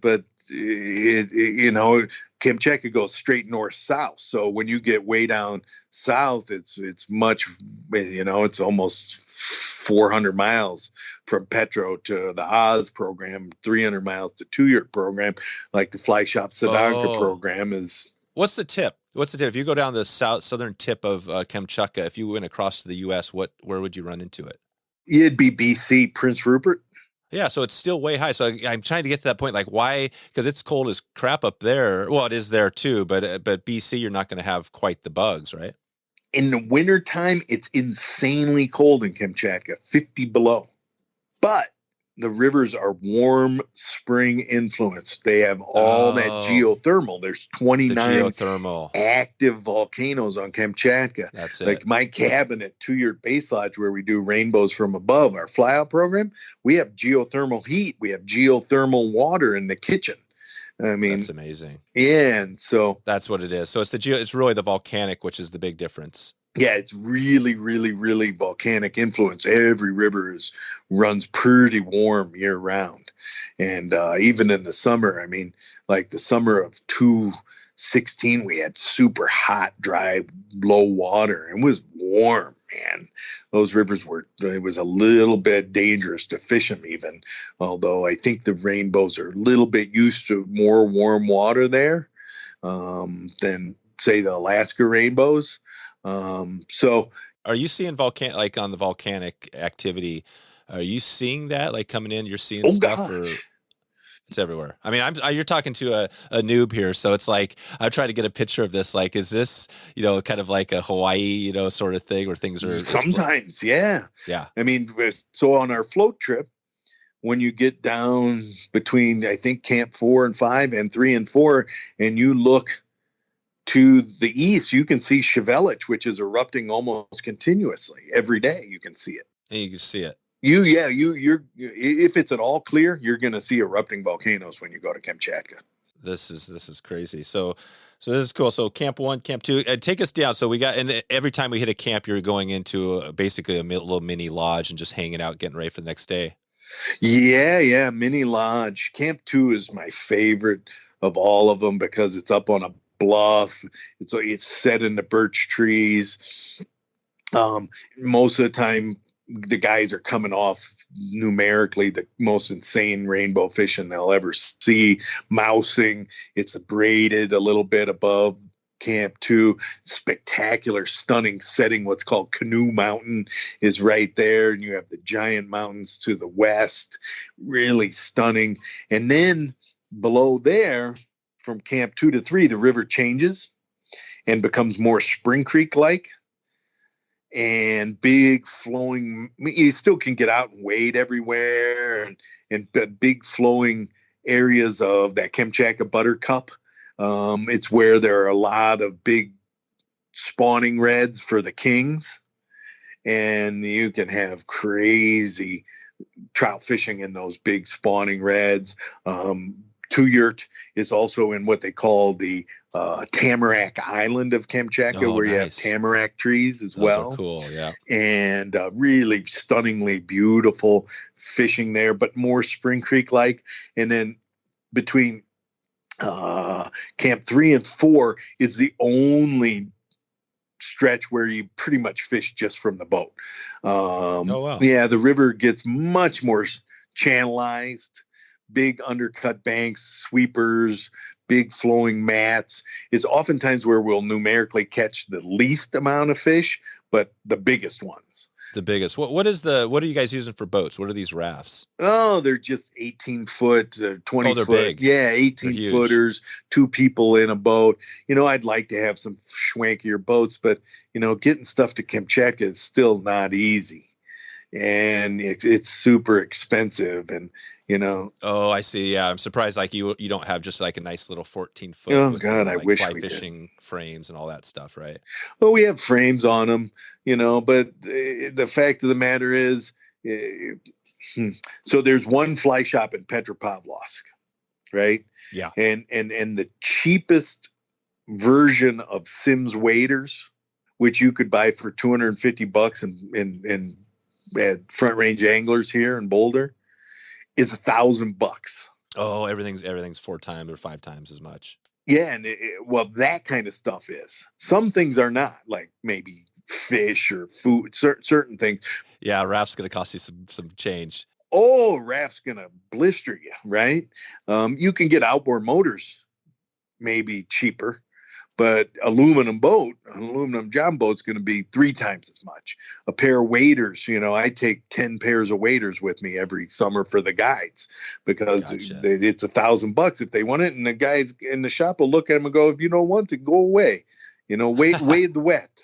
Right? How do you get the jet boats? I'm not sure how big these boats are. Do you fly those? How do you get those things in there? Oh, they get shoved in the Mi-8 helicopter. Things can carry 10,000 pounds. Oh, wow. Yeah. Yeah. And they have the big clamshell doors in the back. Yeah. I've been in it where we've had 4 jet sleds, 4 out, but so much stuff in it. It's insane. So these are the gigantic double Yep. prop Chinook type helicopters. No, one helicopter, one prop, but they're big, and they have different versions of them, and they're really just flying tractors or twin turbines. They're really great machines. When you hear about wrecks, it's almost 100% of the time pilot error. Yeah, it's pilot error. Have you had any close encounters on the wreck, in those helicopters over the years? No, not really. It's been pretty good. No, this is good. Well, I think I'm trying to paint a picture of what it's like. And I mean, obviously I think we're doing a good job there. So when you're on the river, it sounds like anything goes on the 2-year. You can catch them any way you want and you're working down. So as you get down to Camp 4 and then 5 is you're back at the lodge. Is that where you kind of meet up? Camp 4 to 5, they're all, like mini lodges. In Camp 4 to 5, for about a first mile, it's again kind of that channelized deep water, but then it totally changes and is like, it's like the Alagnac or one of these braided rivers, and becomes really braided and beautiful and just really spectacular braided water that we don't ever get enough time to fish all of it. We catch, it's really, really nice down between Camp 1 and 2 and Camp 4 and 5 are my favorite stretches of that river. Just really have really good fishing. The thing about it is on the float trip, you need to be a little bit more independent. We can handle the 75-year-old guy who can't walk and he can fish out of the boat all the time. But, those guys, I tend to have them go to the Oz jet boat program. Yeah, they're not going to go into this. Yeah. Yeah, because we walk the boat a lot on the Oz because of the demographics of the guests. And, it's a great wading river, too. But, it's all... I have a lot of guys who say I'm a great wader, and then you get them out and they're like Mark Spitz, right? Yeah. They're swimming down the river.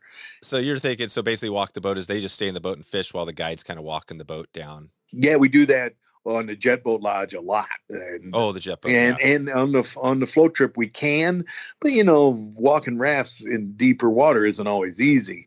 And so we only take 4 people a week there. It's real intimate. It tends to be, contiguous groups of guys who know each other. And that's where we send our youngest guys. Generally, it's a float trip. The thing that's really cool about 2-year is it's always clear. You don't ever have to worry. It could rain like biblical and it's going to be clear, and you're going to be on the river. And you're going to be on the river. So once you get to Camp 5 you're doing that float trip, then what's next for your trip? They pick you up. It's the end of the week. That's it. Oh, so then so that's 7 days, like right there. Well, so it's 6 nights, 6 days, really 5.5 days is what Kamchatka is, because it's Monday to Monday flight out of Anchorage and in Anchorage. I see. So that's it. Okay. And that's good. And one of the things that I tell people, and we do it a lot, is we have a lot of people who stay for 2 weeks, and they'll do, maybe they'll do the Oz jet boat lodge 1 week, and then they'll go do 2-year the next week. Gotcha. Or they'll go, we had Bob Fanning out of Indiana who went for years and years and years, and he'd go do the... Who is this? This is Bob Knight? No, a different guy. Bob Fanning is a super good client. He doesn't go now. He's in his mid-80s and really not healthy enough to go now, but he used to go really, he was a super healthy guy in his late 70s and would go do the Oz. He would do Rainbows from Above, our flyout program. The first few years we ran it, and then go do the Oz. So he'd do 2-week trip. So he'd actually get in 10 or 11 days of fishing. 10 or 11 days. Yeah, and 2 different styles. And Jeez. And so my favorite program, and I'd be remiss not to talk about it, is which I started in 2014. And I actually did it in 2007 for a week with a guy and his son who wrote the letter to Colin Kaepernick and told him to kneel instead of sitting on the bench. Oh, wow. And we did it in 2007. It worked out okay, but I didn't I revisited in 2014, and we go out 4 people, me and another guide, and we get in a little Mi-2 small helicopter. Maybe we'll use Eurocopters this summer. I don't know exactly. And we fly to a whole bunch. There's about 30 rivers we fly to. And West Coast, East Coast, out of Two-Yurt Base Lodge, where my Russian partner has his spring bear hunting lodge. And we land and we start fishing downriver on our feet. So it's 100% walk wade, and which I love. And I've been marking spots on Kamchatka with my GPS since 2003. And so we have lots and lots and lots of different kinds of rivers. Like some of the West Coast ones are beautiful spring creeks that are just incredible dry fly fishing. Some of the East Coast ones, like are tributaries of the Alovka. I told you it's like the Willamette. We fish a bunch of tributaries of it that are more freestone kind of rivers, but like the Levia is one of my favorites. It's just loaded with great big rainbows, and they're really great rainbows. They're not, they're like bullets. They fight like crazy. Beautiful, beautiful river. We have a guy, he's going to go again this year. I remember I took him at 217 or 18, and he was so funny. We land on the Levia the first day, and it's like, take a picture. This is the biggest trout I've ever caught. And then he catches another one. Take a picture. This is the biggest trout I've ever caught, right? All day long down the river, he's making me take pictures of the biggest trout he ever caught. And they're all swinging. Every single one of them is caught swinging downstream and across. Streamers or mice, streamers or mice, streamers or mice. And then, like the West Coast rivers, we'll get over there and there'll be a big hatch of mayflies. And then we'll do, cross stream, upstream, and across mayfly, dry fly fishing.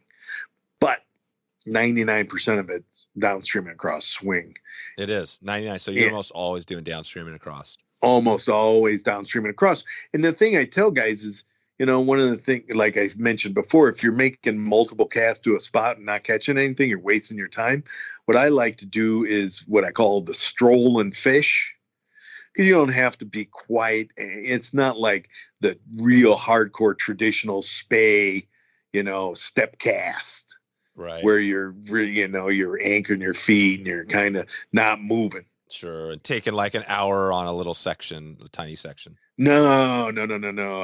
We stroll and fish. And we bang it. So you're swinging, you're moving, you're swinging, and you might even be walking while you're swinging. Yep. You might even be walking and stripping while you're swinging it.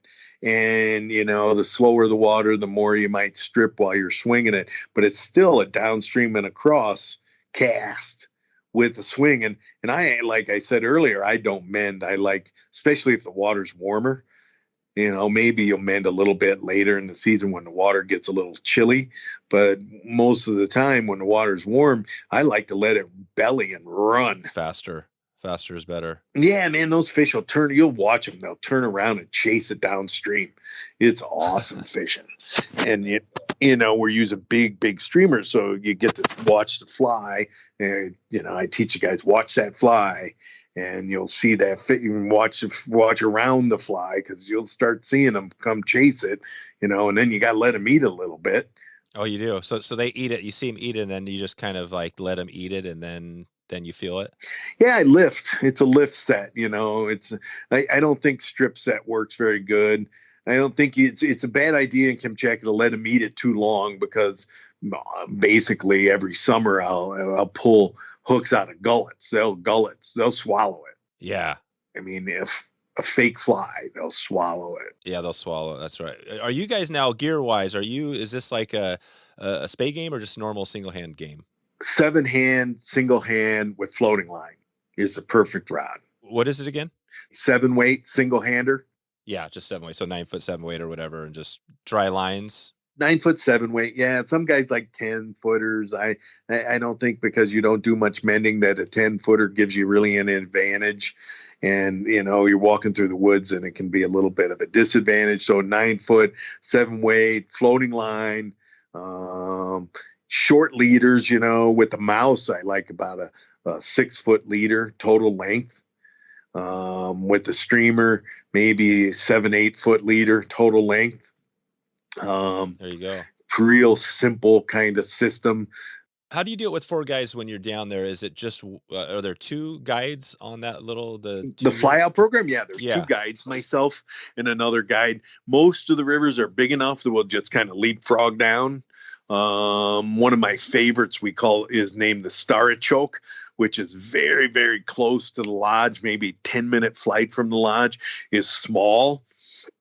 It's too small to put 4 guys on top of each other. So one guide will drop off with 2 guests, and then we'll fly the helicopter down maybe a mile in the morning, and the other guys will get out, and the original 2 guys with the guide will fish down that mile to the helicopter at lunchtime. Once they get there, they jump on the helicopter, come down and find us, the other group of 2 with the guide, and have lunch, and then do it again.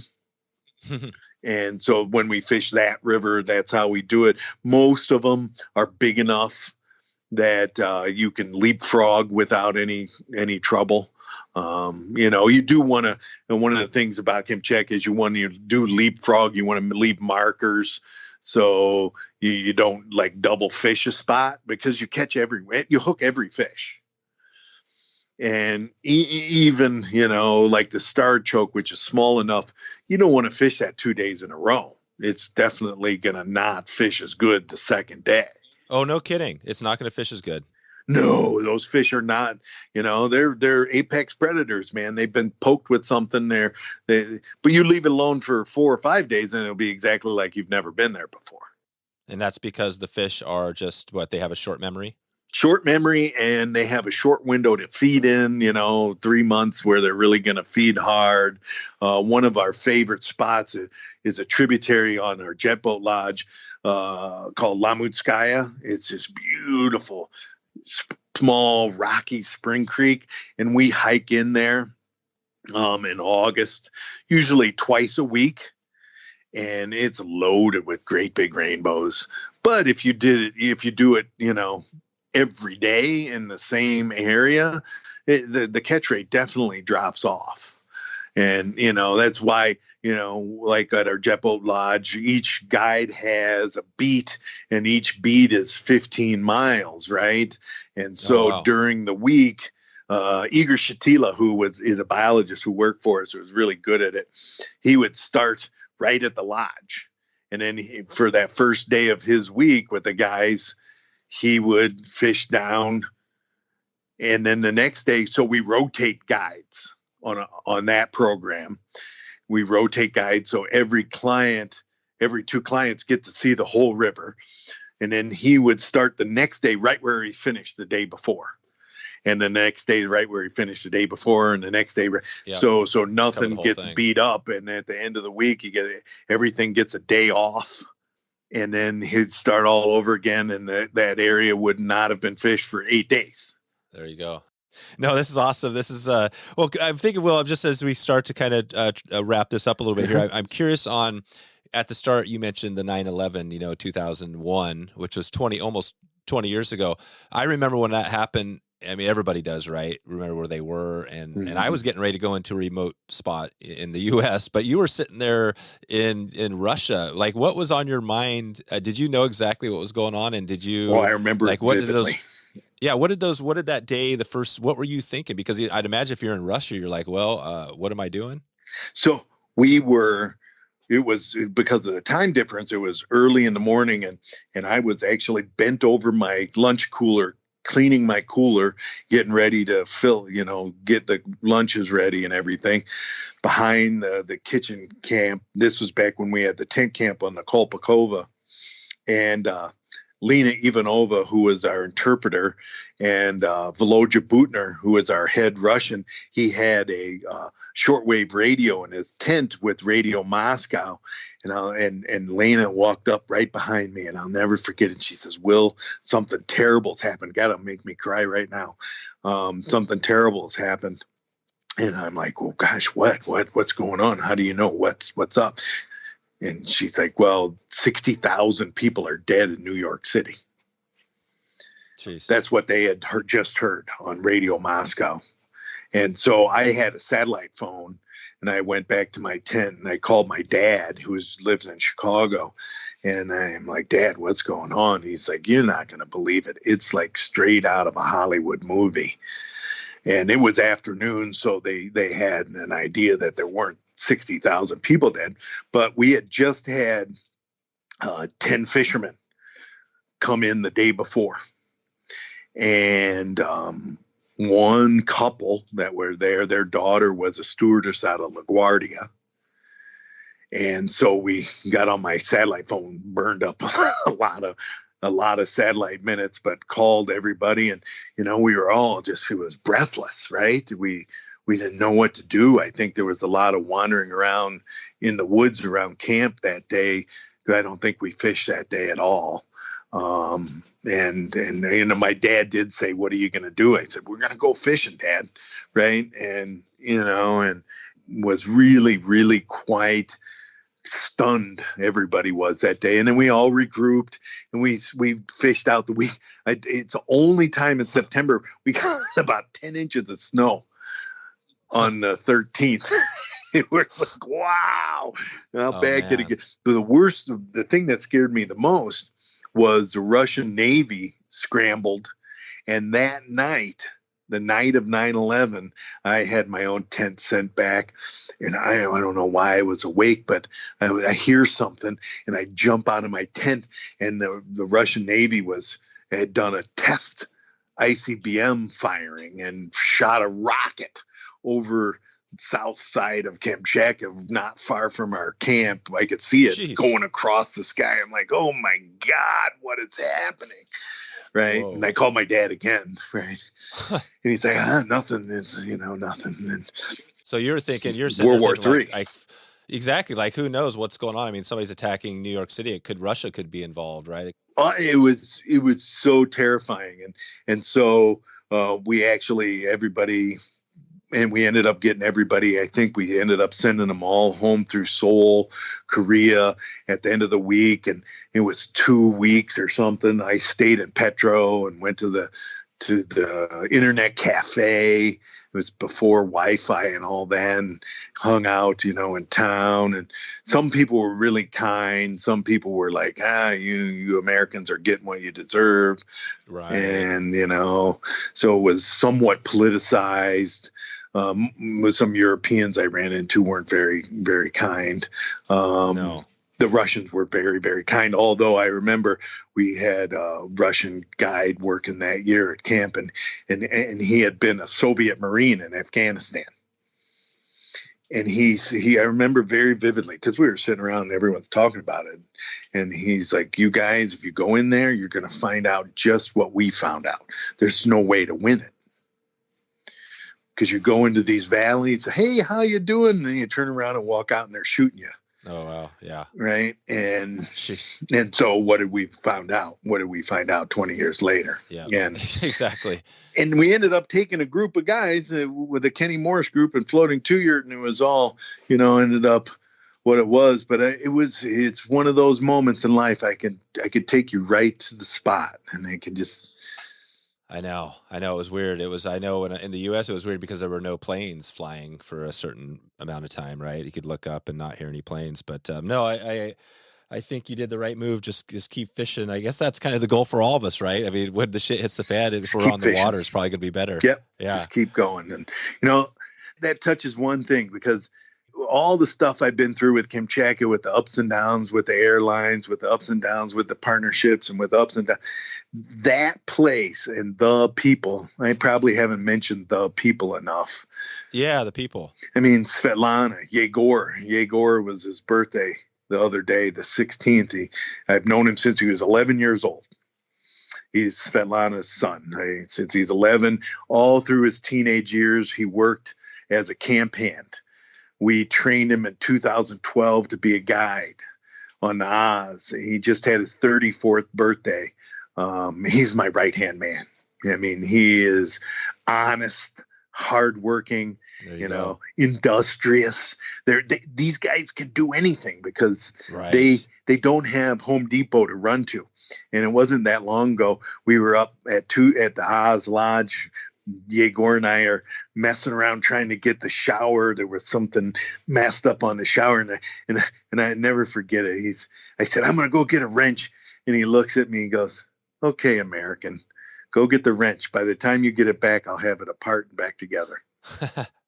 Nice. Which is true, which he did. Instead of going to get the wrench, I'm like, all right. And he wrestled it off with his hands, and they're super industrious. They could do anything. And, I think that the assumption is that they're political. They're just like we are. They want to work. Yeah. They want to have food for their kids. Yeah. They want to go on vacation. They don't care. They don't care.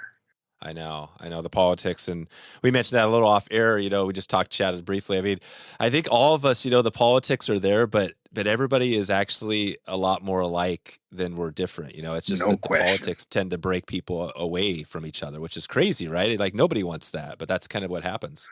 Yeah, and I think that unfortunately, one of the things that is unfortunate is, and Putin has said it a number of times, the worst thing to happen ever, he thinks, in the 20th century was a breakup of the Soviet Union. I don't know if that's the case. Oh, really? But I can tell you that after it broke up and perestroika in the mid-90s, man, those people had it really, really, really, really, really, really tough. Oh, right. There was no food. There was, in Petropavlovsk in the wintertime, there would be no heat.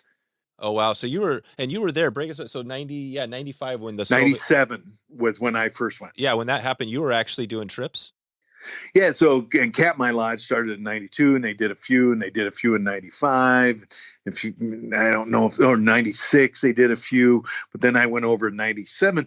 But I mean, as an example, in the summer of 98, and the Russian government defaulted on their IMF loans, and the ruble went from 6 to 1 of the dollar to 24 to 1 overnight. Oh. And you couldn't get anything. You couldn't buy a loaf of bread. So how did you guys do those trips back then? You were just, because you put this whole thing, everything we talked about, this 30-year thing, you put together during the collapse of the Soviet Union. Well, back then I was working with Katmai Lodge.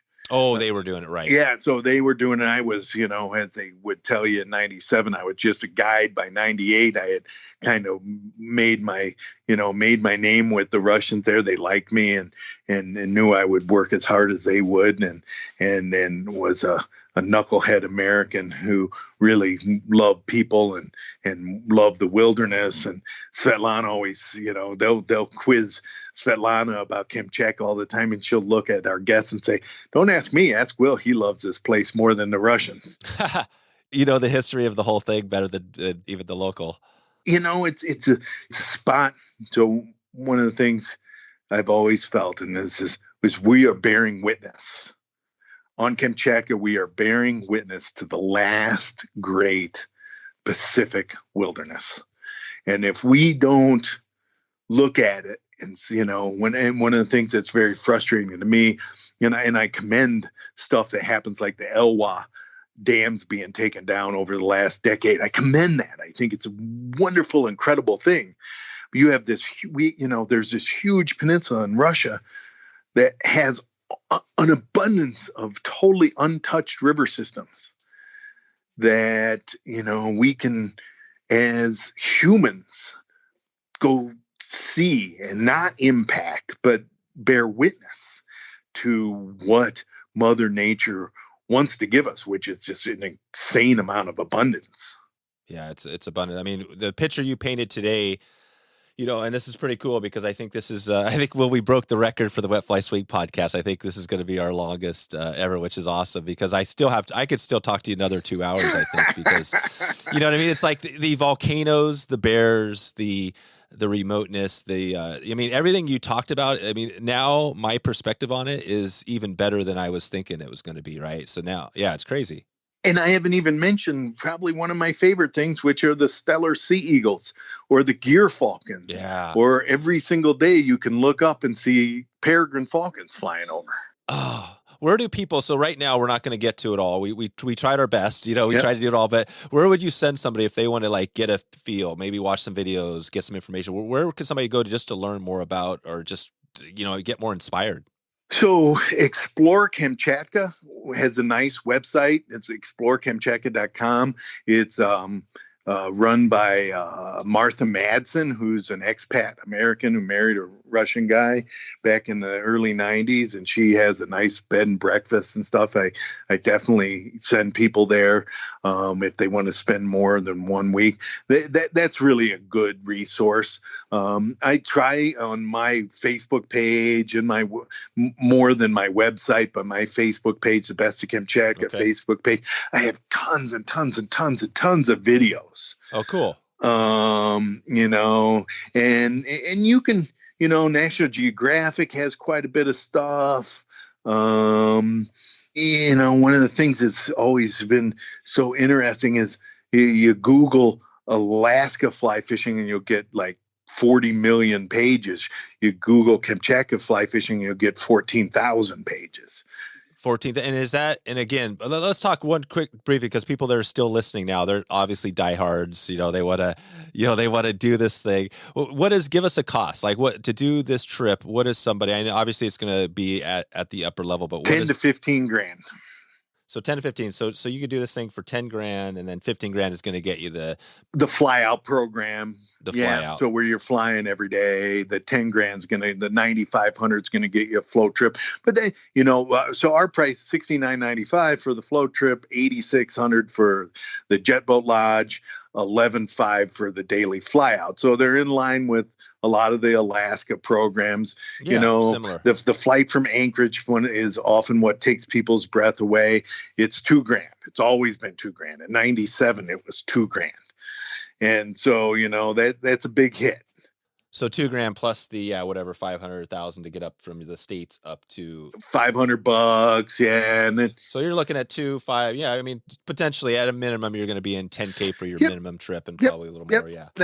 Which is again, like we're talking, the picture we painted here is like, this is a bucket list trip. This isn't like a trip, that everybody's going to do every year, but it seems like one that, you know what I mean? If you're into this, if this is resonating, then if they wanted to do this, you would say either, like you said, there's two options. They either reach out to you or the fly shop. Yeah. And the thing about it is, and I don't grind on people on the phone, but I pick up my telephone. When people call me, I like to talk to them. I want to hear. Call. So call they can call me, and, I'm going to ask questions. I'm going to listen, and I'm going to, put you in the right direction. If a guy wants to go salmon fishing in Kamchatka, I'm going to tell him, don't bother, because the logistics aren't worked out yet. There is one Russian guy who's doing some stuff on Bolshaya River on the West Coast, but I've never fished with him there. I don't know anything about it,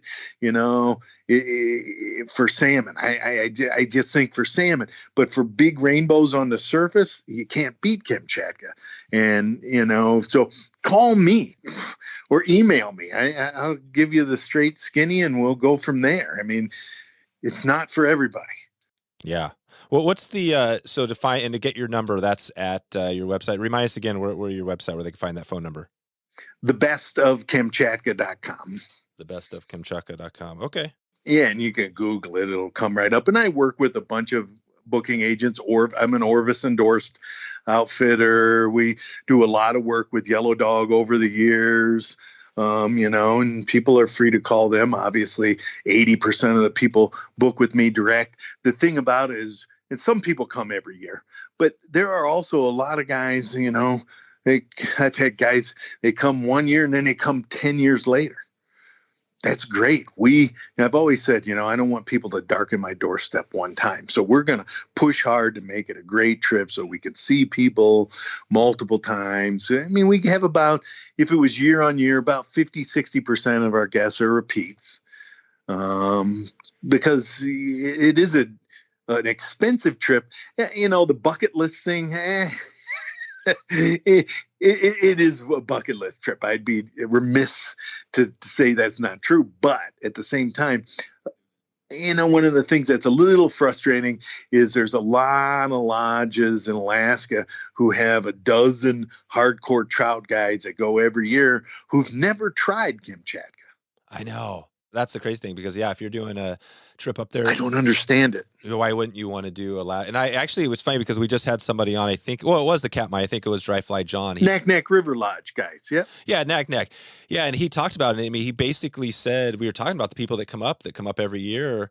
And some of them, it was interesting because it sounded like, well, they do like one trip a year, some of them. And like, why not make that one trip Kamchatka instead of Alaska one of these years? Why not every 5 years go to Kamchatka, and at least look at it. And some of them, that go to the real high-end lodges, the Rainbow Kings, the Enchanted Lakes, that are $12,000 or mission lodges that are real schwanky. Kamchatka is not schwanky. No, it's not schwanky. Yeah, it's not for that person. This is the person that wants a cool. It should be for if they're a real trout fisherman. Yeah. And each one of those lodges has a dozen hardcore real trout fishermen who haven't tried Kamchatka. I don't understand it.